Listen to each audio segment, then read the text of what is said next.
사랑하는 국민 여러분, 그리고 원식 의장님과 선배 동료 의원 여러분, 대전 동구 출신 장철민입니다.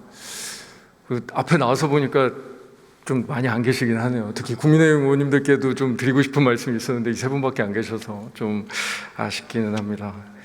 그러면 바로 이 질의 시작하도록 하겠습니다. 부총리님 나와주시죠.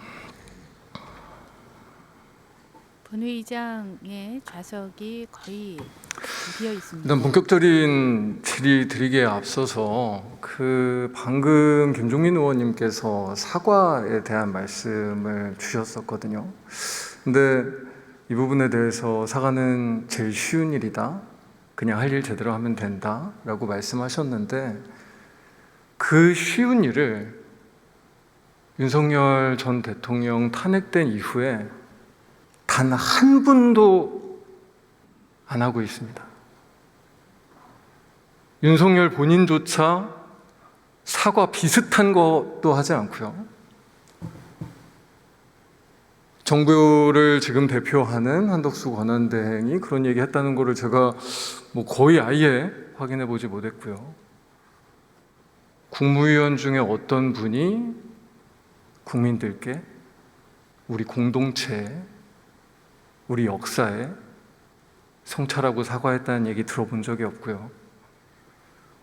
어떻게 보면 가장 책임 있는 주체인 국민의힘에서는 사과가 아니라 오히려 이 지금 뭐 하는 짓인가 약간 이런 생각이 들 정도로 무슨 대선 출마 눈치 게임하고 밸런스 게임하고 약간 거의 예능 같은 모습을 보여주고 있거든요. 헌재 표현에 의하면 대한 국민들께서 지금 이 비극적인 상황에 단 한마디의 사과조차 듣지 못하고 있어요. 제일 쉽다고 말씀하신 그 사과를요. 그 정도의 사과를 요구하는 게 부당한가요? 제가 부당하다고 말씀드린 적은 없습니다. 그러면 그냥 하시는 게 낫지 않습니까? 저는 그런 방법으로 사과하지 않겠습니다. 왜요? 저는 제가 임기 동안에, 그러니까 남은 기간 동안에 제가 더욱더 제 몸을 불살라서 혼신의 힘을 다해서 민생 안정하고 국민들의 어려움을 덜어드리기 위해서 최선을 다하겠습니다. 그러니까 그냥 저 같으면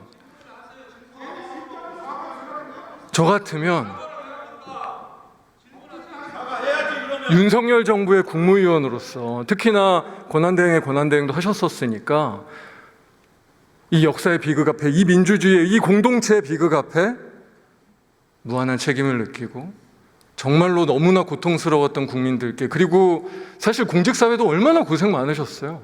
마음으로도 그렇고. 사과한다. 그 사과와 성찰의 마음으로 최선을 다하겠다. 이 정도의 얘기가 어렵습니까? 그리고 지금 부총리님이 얘기하신 거랑 그렇게 다른가요, 그게? 왜 사과하지 않겠다는 그런 의지를 표현하시는 거죠? 도대체 왜요? 의지를 표현하는 게 아닙니다. 그럼 사과하시면 되는 거죠. 그렇게 말씀을 드리는 겁니다. 제 생각을 말씀을 드리는 겁니다. 그러니까 왜 그렇게 말씀을 주시는지 제가 제 생각을 도저히 이해가 정말로 네.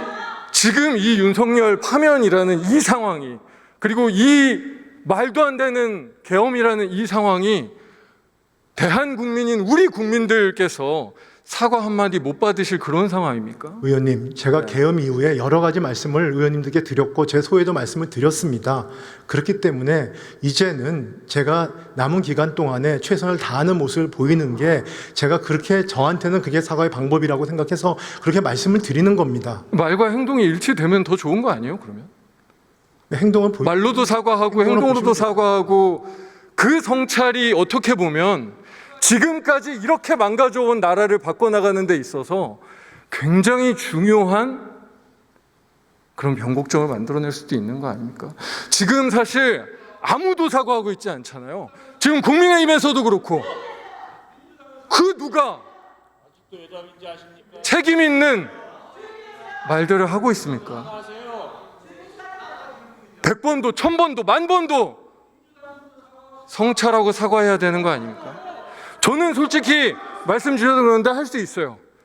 이 비극 앞에 국회의원을 한 사람으로서 이 국민들의 고통, 이 역사의 파괴 우리의 공동체가 아는 이 상처에 대해서 국회의원 한 사람으로서 너무나 죄송합니다. 너무나 죄송합니다.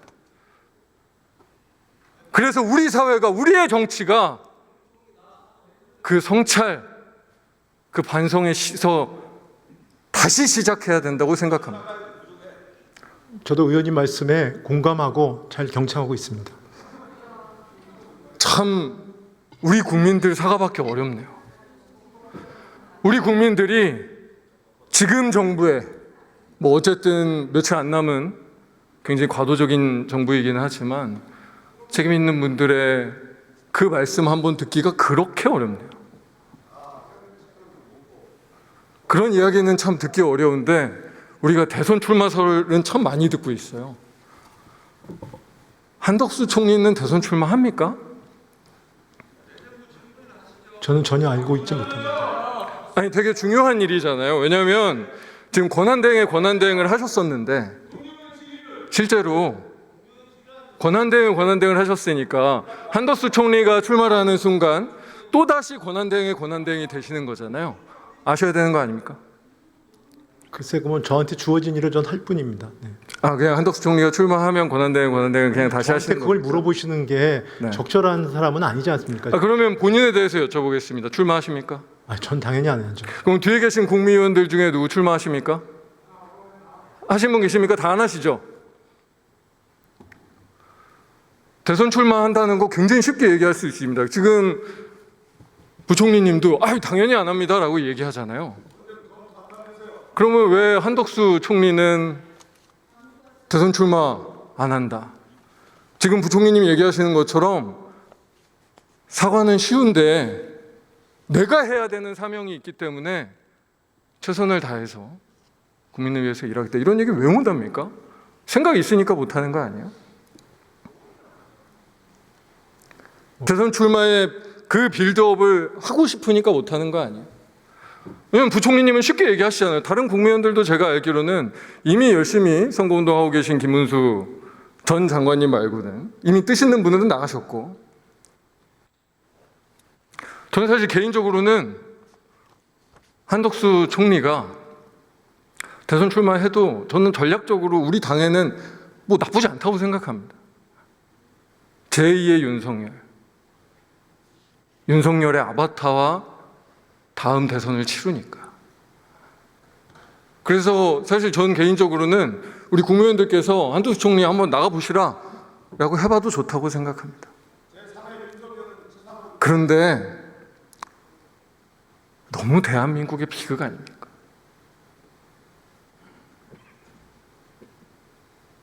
우리 국민들께 너무 죄 짓는 일 아닙니까?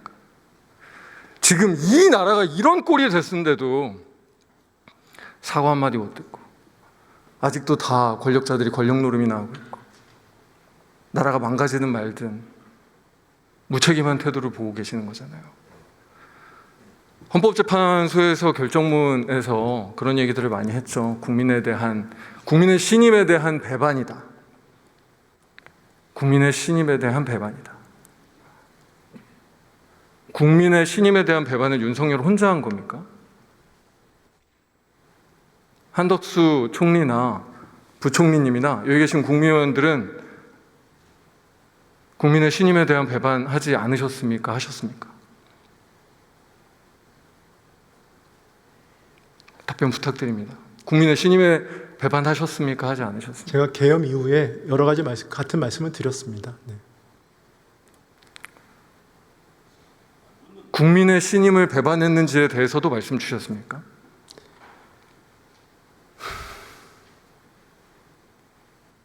열 번째 질문자 장철민 의원, 더불어민주당 대전 동구 의원입니다. 윤석열 정부의 국무위원들께서 국민의 신임에 배반하지 않으셨습니까?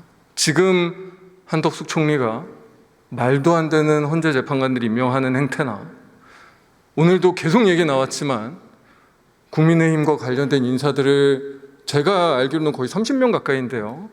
알박기 하고 있는 행태나 이거는 국민의 신임을 배반하는 것입니까? 아닙니까? 답변석의 최상목 부총리. 뭐 답변은 그냥 안 하실. 아니, 그게 아니고 지금 아까 인사 말씀을 하셨는데 공기업 인사, 공공기관 인사는 제가 뭐 답변들이 있지 않고 그 부분들이 뭐 알박기라는 정의가 뭔지는 모르겠습니다만 그 해당 장관들이 해당 제청을 하거나 해서 뭐 권한대행이든 하신 것입니다. 그런데 그런 부분들은 관련 절차에 따라서 한 것인데 그 모든 걸 그렇게 하나 그룹핑을 해가지고 모두 알박기다라고 말씀을 하시는 부분에 대해서 제가 구체적으로 알지 못합니다. 그래서 말씀을 드리지 못하는 겁니다. 아니, 제가 저기 답변드리죠. 왜냐하면 공공기관들의 임원이 임기가 끝나면 당연히 그 부분은 그 연속성을 위해서 그 서비스가 지속돼야 되지 않겠습니까? 그게 원칙 아니겠습니까? 국민의 신임이라는 건 뭘까요? 헌법재판소에서 얘기한 국민의 신임, 진짜 우리 국민들께서 가진 국민의 신임이 뭐 권한대행도 하시고 지금도 뭐 부총리시니까 하니까 국민의 신임이 뭘까요? 글쎄 뭐 저는 의원님이 생각하는, 저도 국민의 신임에 대해서 의원님이 말씀을 하시는데 과연 의원님께서, 저도 국무위원인데 물론 제가 아까 말씀드린 것을 제가 무책임하고 당신은 국민의 신임에서 알고 있느냐라는 거에 대한 뭐라 그럴까요? 조금은 의원님은 아시는데 저는 모르는 사람처럼 말씀하시는 부분에 대해서는 그냥 부총리님의 생각을 말씀해 일반입니다. 주죠. 왜냐하면 헌법재판소 결정문이라고 하는 것은 사실 우리 역사에 남을 굉장히 중요한 메시지였고, 국민의 신임을 배반하지 말아야 된다는 건 사실 우리 공공에서 일하는 사람들뿐만 아니라 앞으로의 대한민국과 우리 국민들께서 모두 함께 생각해 볼 만한 일입니다. 국민의 신임은 무엇인가? 우리는 국민의 신임을 무엇이라고 생각하고 지켜나가야 하는가?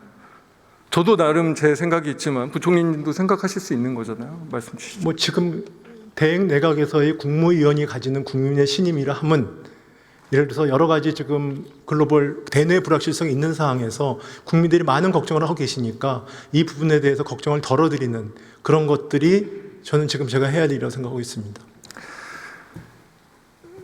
제가 생각하기엔 제 생각입니다. 국민들께서는 보통 그런 믿음들을 가지고 계세요. 나라가 이렇게 개판이어도, 정치인들이 아무리 이상한 짓을 해도 그래도 누군가들이 할 일을 해서, 누군가들은 우리 국가 시스템 안에서 특히 아마 여기에 있는 관료들에 대한 믿음이실 텐데 그래도 똑바로 일하는 사람들이 있어서 대한민국이 제대로 돌아간다. 그래도 우리가 나아간다. 그럼 뭐 저랑 비슷한 거라고 생각합니다. 그런 믿음들을 가지고 계세요. 그 믿음 안에 우리가 그걸 배반하면 안 되는 거고요. 근데 지금 이 7주 남은 정부가 보여주고 있는 모습이 뭡니까? 지금 의원님, 여기 앉아 계신 국무위원을 포함하면 저도 마찬가지인데 지금 말씀하신 의원은 같은 생각입니다. 우린 시스템에 돌아간다. 시스템에 돌아가기 때문에 이 부분들에 대한 국민들이 걱정이 되지 않도록 하겠다라는 생각으로 지금 각자 지금 그 부분에 대해서 열심히 하고 있습니다. 그런데 국민들이 그런 믿음을 가지시는 게 아니라 윤석열의 단존 세력이 가진 탐욕만 보시고 있지 않나요? 뭐 의원님이 그렇게 보셨거나 누가 그렇게 보신 분이 있으면은 뭐 그 부분은 저희가 반성해야 될 부분입니다. 그렇지만 그렇지 않습니다. 탐욕이 아닙니까? 여기 앉아 계신 국무위원을 포함한 저를 포함한 모든 국무위원들이 지금 의원님들이 이 상황에 현재 재판관 2명을 국민의 신임이라고 임명하면서 하면 만약 그게 국민의 신임의 헌법재판소 그 자체를 부분에 대해서도 저희는 다 그런 망가뜨리려는 그 공직자로서 시도가 최선을 다하고 있습니다. 그걸 너무 폄하하게 이렇게 말씀하시지 마십시오. 그러면 그 말씀이 맞으려면 무한히 절제해야 돼. 절대적으로 자제해야 돼. 권력 행사가 절대로 자의적으로 보이지 않도록 최소한의 원칙을 지키고 있다. 대한민국의 시스템이 아직도 건강하다라는 그 원칙을 지키셔야 그 말이 된다고 생각하지 않으십니까? 지키고 있다고 생각합니다. 헌법재판관 2명 임명하고 아니, 마구잡이 알박기를 하는 게 그 권력의 자제라는 원칙을 지키고 있는 겁니까? 그 한두 가지를 얘기하지 마십시오. 그건 평가한 한두 가지가 아니라 지금 오늘 굉장히 하루 노력을 종일 하고 있습니다. 얘기되는 국무위원들 전체가 지금 하루하루를 저희 나름대로는 최선을 다해서 그런 부분들에 대한 신뢰를 잃지 않으려 다 노력을 하고 있습니다. 자, 시간이 너무 금방 가네요. 12분 너무 짧은데 제가 시간이 너무 짧으니까 부총리님과 그냥 공직사회에 드리고 싶은 말씀을 좀 더 드리겠습니다. 49일이 오늘도 통상 얘기도 많이 했고 저희가 여러 가지 대내외적 위기와 불확실성에 대한 이야기들을 많이 나눴습니다. 49일이 굉장히 짧은 시간이기도 하지만 너무 소중한 시간이기도 하죠. 이 소중한 시간을 아마 공직사회 많은 분들은, 그리고 저도 그렇지만 좀 고통스러운 시간이기도 합니다. 할 일은 너무 많은데 어렵고 불확실성은 크고, 그래서 저희가 보기에는 공직사회 전체가 지금 솔직히 뭐 하는지를 잘 모르겠습니다. 눈에 보이는 건 마지막 남은 자의적 권력 행사와 탐욕만 아닌가라는 생각이 솔직히 듭니다. 저희가 이런 불신과 의문을 갖지 않도록 해주십시오. 저는 사실은 우리 공직사회와 대한민국 국민들의 힘을 믿습니다. 그리고 우리 국민들이 발언 시간이 추가돼서 마이크가 꺼졌습니다. 10번째 장철민 의원의 질문 시간입니다. 화면 왼쪽에 답변자, 오른쪽에 질문자의 이분할 화면이 계속 띄어집니다. 장철민 의원은 왼쪽 가슴에 국회의원 배지와 더불어 노란 리본 배지를 양옆으로 같이 달고 있습니다. 꼭 필요한 일, 국회와 상의해서. 그래도 지금 질문자를 예의주시하면서 쳐다보고 있는 최상목 부총리입니다. 네, 유념하겠습니다. 한 말씀만 올리면은요. 의원님 말씀은 뭐 의원님이 이렇게 걱정을 하실 수 있는 거는 충분히 제가 무슨 말씀인지 저 유념을 하겠습니다. 다만 지금 공직사회에서 여기 있는 국무위원을 포함한 각 부처에 있는 간부들, 그 다음에 모든 직원들, 지금 하루도 아까 말씀하시는 국민들의 신뢰를 위해서, 국민들과 국익을 위해서 오늘 하루도 열심히 하고 있다. 그런 말씀은 그 뒤를, 그 많은 공직자들을 봐주시기 바랍니다. 네. 10번째 장철민 의원이 질문 시간을 마치고 이제 발언대를 중앙을 향해서 돌리고 있습니다.